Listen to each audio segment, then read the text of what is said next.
Hey everyone. So we know it's been a little bit since we've been able to update everyone on our son. But as you could imagine, having a newborn and a life now with 4 kids can get a little bit hectic. So we finally found some time to be able to sit down and shoot this video and give you a quick update on our son Lev. Yes. So Lev was born July 28th. July 28th at night. We didn't know the gender, and so that was something that was super exciting to push him out and Justin get to yell, "It's a boy." So that was very exciting. Also, during labor, we had a lot of doctors in the room, quite a few doctors for me, but then Lev had a team of NICU doctors and nurses in there for him, just in case he needed special care. However, after he was born, he came out pink and screaming and crying, so that was a really good sign. And the NICU doctor came over and looked at him and said, "Well, it looks like you don't need us." So they told us that we could take him to our recovery room, just like our other 3 children did. So we were really grateful for that he came out perfect and crying and he didn't have to go to the NICU. Yeah, so that was obviously Thursday night and into Friday morning. Basically, everything was normal. Just Lev just learning how to latch and feed and just going about the normal routine. We did have his echocardiogram, so that was his first one on Friday, the day after he was born. I was able to take him to that so Erika could get a nap in after being absolutely exhausted and not getting much sleep on the first night. No, like 2 hours. Yeah, so I was able to take him to his echocardiogram, and then after that we just basically brought him back to the room, and a cardiologist visited us later on that night just to kind of go over the findings. And we ended up finding out exactly what we knew originally, which is that he had the VSD, still on the moderate to large side, so we did get confirmation on that. Mm-hmm. But we also found out too that he has another hole in his heart called an ASD. So instead of the lower chambers having the hole between the wall, with the VSD he now found out he has a hole on the upper chambers as well. But thankfully they'll be able to take care of both of those with the open heart surgery, and yeah, he should be squared away from there, thankfully. Yeah, so that was, that was kind of big news. I didn't know he's going to have that ASD as well, but it does make me feel better that they can get them both closed up in one surgery, so that's good. Anyway, so Friday night, Lev turned 24 hours, and at 24 hours, the nurses take your newborns to do the newborn assessment. So our nurse took him around 10 p.m. to do that. They brought him back and informed us that he didn't pass his blood oxygen level. It's supposed to be at 92 or above, and his was at 91. So it wasn't that big of a concern. So he could still stay in our room with us. However, me being a worrier, I was looking at him breathing, and it looked like his skin was retracting around like his collarbones a little bit. So I told our nurse that, and she said she'd come back in an hour because she has to take his vitals, and she'd do the blood oxygen test again just to give us more peace of mind. Yep. So she did that. She came around like midnight or so, and his blood oxygen actually dropped to 86 at that point. So from there, our nurse called the pediatrician, and the pediatrician then wanted to see him. So she came into our room, I think it was around like 3 in the morning. Yep. And they did his blood oxygen again, and at that point it dropped to 83, which was too low. And the pediatrician said it wasn't safe for him to be in our room with us anymore, and that he had to go to the special care nursery and be put on oxygen. That was hard. I definitely was crying and upset that I didn't get to be with my baby anymore. But I nursed him one more time, and then they took him up around 3 a.m., 3:30.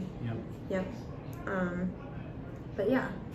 Yeah, so that was obviously hard, and then coming into Saturday morning, we didn't have a lot of expectations of going up to the special care nursery to visit him. We didn't know if we were allowed to, or when we yeah. could. Yeah. There was a lot of unknown. Thankfully, in the morning, though, they they said we could come They up. informed us that, you know, we were able to come up there and visit him, and we kind of got the lowdown as far as how we were able to handle things in that room, you know, being able to be there with him basically 24/7 if we wanted to. Yeah. And yeah, that was kind of the plan. So we made it up there to him. I don't know if you wanna... I nursed him right away, which was really great. I was able to do that right away. And they let us know that they did like a chest x-ray and put him on antibiotics in case of infection. But he was on oxygen and stable and doing well. Yep. So that was the biggest thing. There was a pediatrician there just to kind of go over some things with us as far as why this was happening, just to give us some clarification on a few things. And what she told us is basically smaller children and children with trisomy 21, and at this point we did not have a genetic result yet, have a harder time transitioning to life outside of the womb. So basically the blood vessels inside the lungs haven't fully dilated yet. Sometimes it just takes a little bit longer for their bodies to develop that way. And that's what he, unfortunately at the time, was experiencing. Mm-hmm. So basically she just told us we are just here for the ride until Lev is, you know, ready to breathe on his own. And we just had to be patient with him. Yeah, we just simply had to be patient and be there for him and just support him and feed him and love on him and everything else. Yeah. Sorry, we have notes here because there was a lot that There was a happened. lot. Did you want to talk? And the pediatrician's hope was basically that we were going to be able to stay in the special care nursery for the duration of our stay, however long that took Lev to basically adjust to life, and her hopes that we weren't going to have to see the NICU at all. And we didn't have to go to the NICU, and he was in the special care nursery for the next 6 days. Yeah. Yeah. So Saturday was obviously a hard day, seeing Lev with all, you know, hooked up and everything else, gosh. but we did get a nice little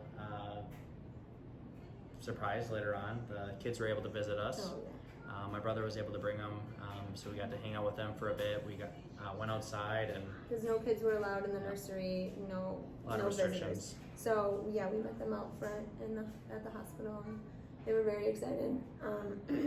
They kind of looked at me funny when Daddy wheeled me out in a wheelchair, and they kept touching my belly and saying, "Is the baby in there?" Yeah. But yeah, that was really cool, and we also got to tell them that they had a baby brother because They didn't want to know beforehand. They wanted us to tell them, so they waited 2 days to hear that they had a baby brother, and they were very excited. And his name was Lev, and it was really exciting, especially on such a hard 2 days that we It kind was of really went through. good to see them. Yep. Yeah. So moving forward, Monday, they tried to lower his oxygen. It didn't go well. He had a few episodes that kept dropping. His oxygen kept dropping, so they turned it back up. He just wasn't ready. Tuesday, they tried to lower it again. Yep. And by 3 p.m., he was fully off oxygen.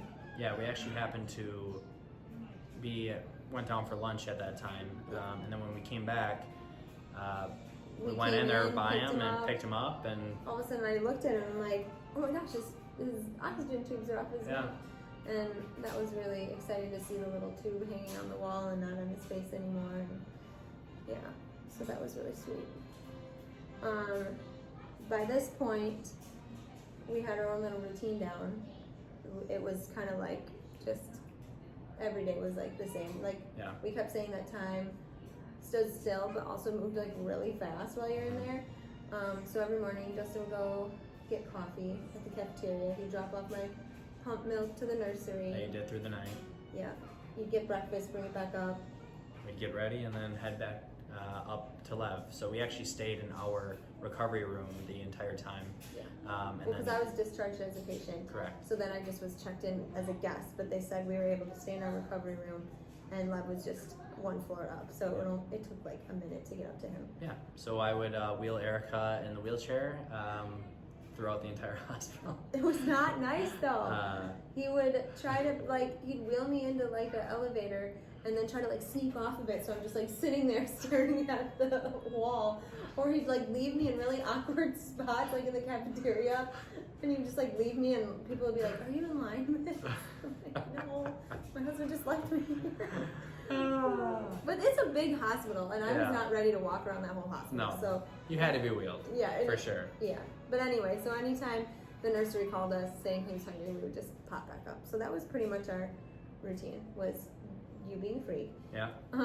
We eating. were trying to have fun with our stay, for sure. Yeah, and then we would stay in the nursery every night until around midnight when he had his nightly assessments. Yep. And then we would nurse him to sleep, and we'd put him down, and Yeah, we'd go get some sleep, and the same routine the next day. Yep. And then, so Wednesday came around, and that was the day he finally got off. He was off oxygen for 24 hours. And at that point in time, the pediatrician basically came to us and, told us the plan. I mean, she was planning on us leaving the next day, and just what to basically plan for as we were going to go home.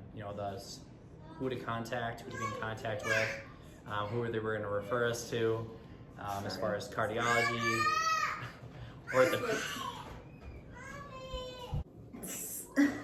Okay, we're back. That got a little crazy. Yes. Kids needed us. So we were talking about Wednesday, how the pediatrician came in and told us that Thursday was looking good for going home. She just said that he needed to first pass a few things like regulating his body temperature by being swaddled and not being under the heater, because he was used to just being in a diaper under that heater, which he really loved. Yeah. So that was kind of the first thing that he had to do. And he did that fine. And there's our son. Okay. And then she kind of let us know all the things we need to take care of moving forward once we leave. Like making an appointment for orthopedics for his clubfoot, plastics, because they found out he has a cleft palate and a slight tongue tie after birth, so we'll need to see plastics for that. Also, obviously, cardiology, and then genetics. Yep. And it was at that point where she actually ended up telling us that that Lev's blood results came in for the genetic testing, and he did test positive for Down syndrome. She informed us that he actually has a rare form of Down syndrome called mosaic Down syndrome. Yeah. So she did inform us of that, and pretty much what mosaic Down syndrome is. Yeah. So mosaic Down syndrome is actually when you have cells with 2 copies of chromosome 21 and some cells with the 3rd copy of chromosome 21. Yep, so he has a mixture of both. Of normal cells, and then he has a mixture of cells with that extra 21 chromosome on there. Yep. So we don't really know what that looks like moving forward. We have no idea about mosaic Down syndrome, or we don't know much about Down syndrome in general, but we're here to learn.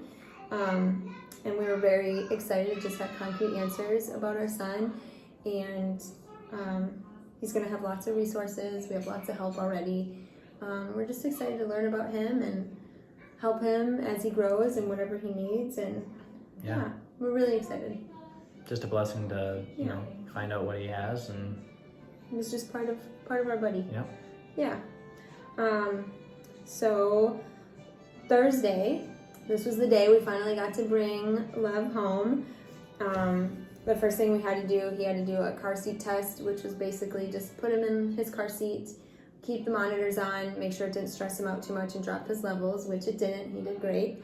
Yep. Then he had his first bath, and we got to put him in the clothes we brought for him, and then we pretty much rolled out of there. Yeah, super surreal, especially just being there a week and then being like, okay, all right, are we leaving? Like, is this happening? It was yeah, weird. it felt really weird. Yeah, it was really nice though. It was. Yeah, we brought him home that night, and he got to meet his siblings. Finally meet, the kids. We were so excited to meet him. They loved on him. Oh yeah. Right away. But now we've been home for about 2 weeks with him. We're just still in, newborn land here, breastfeeding, sleeping, pooping, and that's pretty much all the baby stuff. Yeah, and he's doing really well. Yep. He's back to his birth weight, and we're just going to continue to just hopefully pack on the pounds here. That's Yeah. really the only thing he needs to do. And yeah, moving forward, we have lots of appointments. Yeah, pretty busy in the next month, 2 few months, months, as we go to more appointments, learn more, and Yeah, our first appointment is cardiology and genetic counseling, and his heart is the number one thing right now. So we're just going to continue to monitor that, get him big and strong, and hopefully push out that surgery as far as we can. Yeah. You know, unless obviously heart failure or something were to happen, then we need to, you know, get him surgery sooner. But hopefully, we'll just continue to gain weight and be a newborn and. mm-hmm. We'll be ready for the surgery whenever he has to have that. Yeah. Yeah. Yeah, that's kind of it. So we just wanted to thank everyone once again, Yeah. especially to reaching out after birth and just seeing how we're doing and asking us questions. And thank you for the continued prayers and kind words. Yes, people were very supportive while we were in the Yeah. hospital, and people gave gifts and thoughts, prayers, and Yeah. family helped out, and we're just very appreciative of everybody. And we pray for those that continued support too. And if anyone ever has any questions or just wants to reach out to, don't feel like you can't, because we're literally a phone call or text away or message. And I'm up all hours of the night. So. Yeah. But thank you. Thank you, and thank you, Bluey Season 3 as well, for watching the kids.